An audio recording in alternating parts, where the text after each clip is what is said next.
कहानी की शुरुआत होती है जंगल को दिखाते हुए, जहाँ कुछ लोग पेड़ों को काट रहे होते हैं। ये इस वक्त जंगल के साउथ हिस्से को साफ कर रहे हैं। दिन भर सब कुछ नॉर्मल रहता है, लेकिन शाम ढलते ही इनका एक साथी अचानक से गायब हो जाता है। सुपरवाइजर इनके हेड से राब्ता करने की कोशिश करता है, लेकिन आगे से कोई जवाब नहीं आता। इसीलिए वो अकेला ही जंगल में चला जाता है, जो कि उसकी सबसे बड़ी गलती, क्योंकि कुछ देर बाद यहाँ पर एक खतरनाक क्रिएचर आता है और उस पर अटैक करके उससे यही मौत की नींद सुला देता है। इसके बाद सीन शिफ्ट होता है इस जंगल से कुछ दूर एक जगह पर, जहाँ हमें इस टाउन के शेरिफ पॉल को दिखाया जाता है, जो ही कहानी का मेन कैरेक्टर है। वो इस वक्त एक पार्क में अकेला बैठा था, देखने पर काफी मायूस और उदास लगता है। फिर हम घोड़ों के मालिक एक आदमी को देखते हैं, जिसके पास 13 घोड़े थे, लेकिन इस वक्त वहाँ सिर्फ 12 थे। एक घोड़ा गायब था। अपने उस एक घोड़े को ढूंढने के लिए वो आदमी पॉल और उसके साथी, जो भी डिटेक्टिव था, उसकी मदद लेता है। पॉल के इस साथी का नाम डॉनी होता है। इन्वेस्टिगेशन के दौरान ये दोनों अंदाजा लगाते हैं कि शायद घोड़ा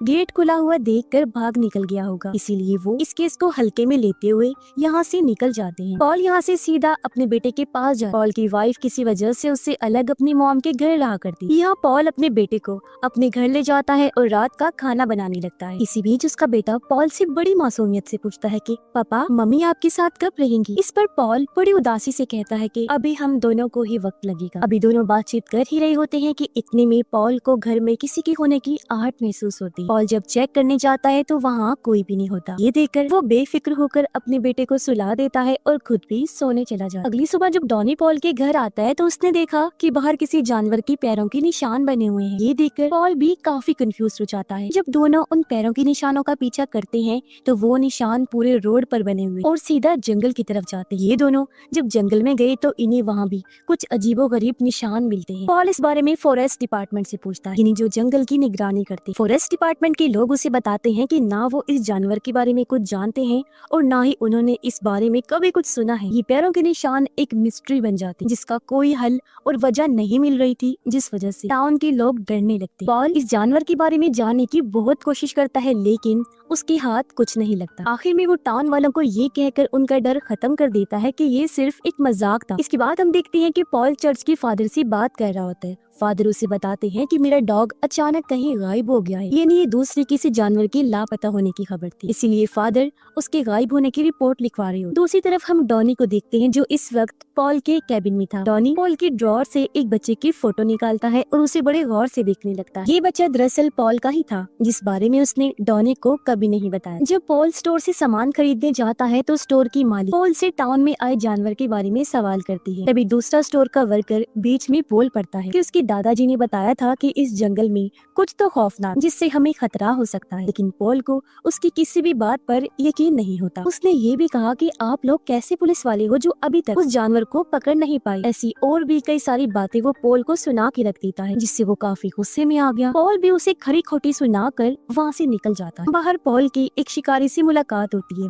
वो बताता है कि पहले इस जंगल में बहुत ज्यादा तादाद में हिरन रहा करते, लेकिन अब दूर दूर तक कभी कोई हिरन नजर आया ही नहीं। ऐसा लगता है जैसे सारे हिरन कहीं गायब हो गए। ना सिर्फ हिरन बल्कि जंगल के सारे जानवर ही। शिकारी की बात सुनकर पॉल को भी कुछ ठीक नहीं लगता और वो अपने बेटे को लेने के लिए वाइफ के घर चला जाता है। उसकी वाइफ पॉल को बताती है कि जब मैं और हमारा बेटा पार्क में गए तो वहाँ सब बच्चे यही बात कह रहे थे कि डीमन मॉन्स्टर आ गया है और वो पैरों के निशान भी उसी के हैं। इस बात से पॉल काफी ज्यादा डर गया। यहाँ इन दोनों की बातों से हमें ये भी पता चलता है कि वो 6 महीने पहले ही अलग हो गई थी और इसके पीछे वजह भी बहुत बड़ी। इनकी बात जैसे ही पूरी हुई, उसकी वाइफ बेटे को पॉल के साथ भेज देती। जब ये दोनों रास्ते में होते हैं तो उनकी कार के सामने एक अजीब खतरनाक सा जानवर आ जाता है और उन्हें देखकर जल्दी से जंगल की तरफ भाग जाता है। पॉल इस अजीब जानवर को देखने के लिए कार से निकलने का फैसला करता है और उसके बेटे की हिफाजत के लिए वो उसे कार के अंदर ही रुकने का हुक्म देता है।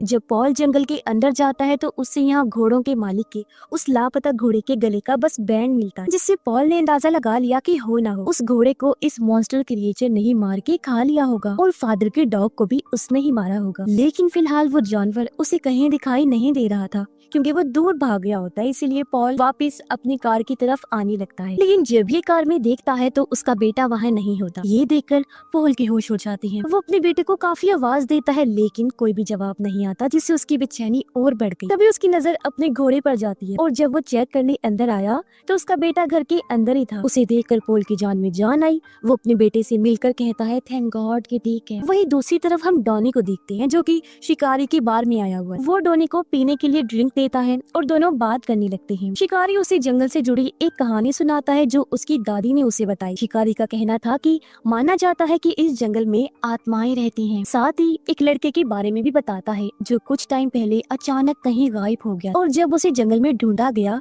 तो वो 30 फुट ऊपर पेड़ पर लटका हुआ मिला था, जिसकी हालत बहुत बुरी थी। जाहिर है ये काम किसी इंसान का तो हो नहीं सकता, इसलिए सबका मानना है कि जंगल में कोई डेमन मॉन्स्टर रहता है जो ही इंसानों और जानवर को आए दिन अपना शिकार बना लेता है। ये बातें डॉनी के दिल में डर पैदा कर देती है। जाहिर है वो भी यहीं के रहने वाले थी तो उसकी घबराहट बढ़ जाती है। अगले दिन पॉल और उसकी वाइफ अपने बेटे के स्कूल जाते हैं और उसकी प्रिंसिपल से मीटिंग करते हैं। प्रिंसिपल उसकी शिकायत करती है क्योंकि उसने गलत लफ्ज का इस्तेमाल किया था। साथ ही वो ये भी बताती है कि जब भी उनका बेटा अपने भाई का जिक्र करता है तो उसकी बातों से लगता है जैसे वो अभी भी जिंदा हो, जबकि उसका भाई कुछ वक्त पहले ही मर गया था। वही भाई जिसकी तस्वीर डॉनी को पॉल के ड्रॉर से मिली। इस बात को लेकर पॉल की वाइफ और प्रिंसिपल के बीच बहस हो जाती है, जिसके बाद वो दोनों वहाँ से निकल जाते। पॉल जब एक रास्ते से गुजर रहा था तो उसे अपने बेटे की कब्र दिखाई देती, जिसे देखकर वो थोड़ा दुखी हो जाता है और फिर उसे दूसरी साइड डॉनी खड़ा हुआ दिखाई देता है जो पॉल को देखकर उसके पास आ जाता है। कुछ ही मिनट्स बाद उन्हें अजीब सी आवाज सुनाई देती है और जैसे ये दोनों आसमान की तरफ देखते हैं तो उन्हें लाखों परिंदे उड़ते हुए दिखाई देती हैं। उन्हें देखकर ये दोनों काफी घबरा जाते हैं। पॉल डॉनी को बताता है कि शिकारी का कहना था कि जंगल की दुनिया खत्म हो गई है और ये देखकर तो जाहिर भी हो रहा है। इसका मतलब ये है कि वो सारे परिंदे भी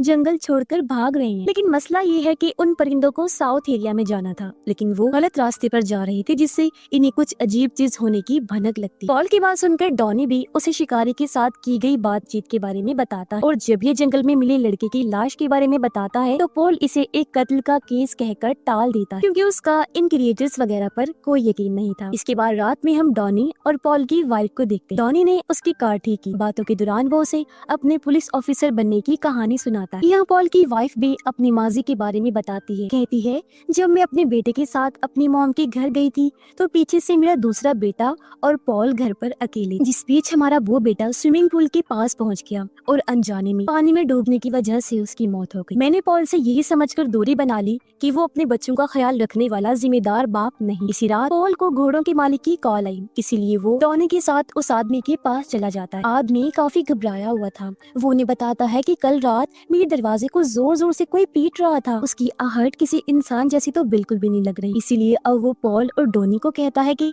मेरे साथ उस आदमी या चीज वो जो भी है उसे मिलकर ढूंढे। लेकिन पॉल इसे बच्चों की शरारत बताकर टाल देता है। लेकिन तभी उसे शेड में एक तेज आवाज आती है। पॉल अकेला ही शेड के अंदर चला गया तो उसे वही अजीब सा क्रिएचर नजर आता है जो पहले भी जंगल में उससे भाग गया। इसी तरह आज भी ये पॉल से बचकर भाग निकलता है। अगली सुबह पॉल और डॉनी दोनों फिर से शिकारी की बार में आए, जहाँ उन्हें क्रिएचर के पैरों के निशान फिर से मिले। पॉल उन पैरों के निशानों को सबूत मानकर उनके बारे में जानने की कोशिश करता है क्योंकि आज तक ऐसा कोई भी क्रिएचर नहीं देखा गया था। फिर पॉल जब अपनी फैमिली के साथ होता है तो उनका बेटा कहने लगा कि मैं आप दोनों के साथ रहना चाहता हूँ। इस पर पॉल उसे थोड़ा और वक्त इंतजार करने के लिए कहता है।